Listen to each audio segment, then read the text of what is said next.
আসসালামু আলাইকুম, শুভ সকাল ভাই বোনেরা। সবাই কেমন আছেন? আশা করি আছেন ভালো। আপনাদের দোয়ায় ভালোবাসায় আমরাও ভালো আছি।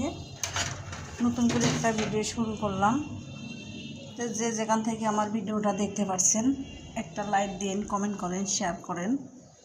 আপনাদের শেয়ারের মাধ্যমে আমি যে ভিডিওগুলো ছাড়বো অবশ্যই আপনাদের মাঝে চলে যাবে।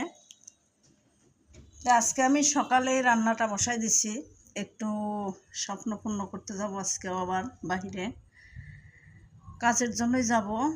আসলে আমি কাজ ছাড়া অকাজে কখনো বের হই না। আর এই বাসাটা আমার বাসার পাশের একটা ফ্ল্যাট ভাড়াটি চলে গেছে। এই মুহূর্তে আপনার ভাই অফিস থেকে আসলো, তো বললো ভাড়াটি চলে গেছে, বাসাটা মনে হলো খালি। তাই এই বাসাটার আমি একটু হলেও ভিডিওটা করছি। তো এটা হলো আমার পাশের একটা ফ্ল্যাট, এটা আমাদের ফ্ল্যাট না, বা আমরা এটা নেওয়ার জন্য যাইনি। তো তাই আসলে আমি একটু ভিডিওটা করলাম। তো দেখতে পাচ্ছেন ভাড়াটি চলে গেছে।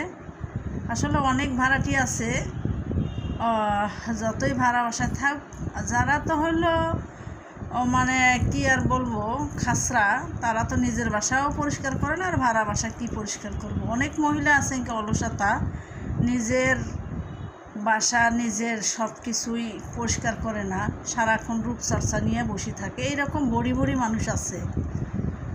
তো আসলে একটা গাছতলায় থাকলে গাছতলাটাও পরিষ্কার করা লাগে, এটাই বাস্তবতারই কথা। তো আপনাদের কাছে একটু ঘুরে ঘুরে দেখলাম। এই ফ্ল্যাটটা কিন্তু হলো নতুন, একবারে নতুন, মনে হয় ওরা 2 মাসও থাকলো না। তারা কিন্তু সাবলেট আসিল, চলে গেছে। যাই হোক, ভিডিওটা দেখতে থাকেন, ভালো লাগলে একটা লাইক দিন।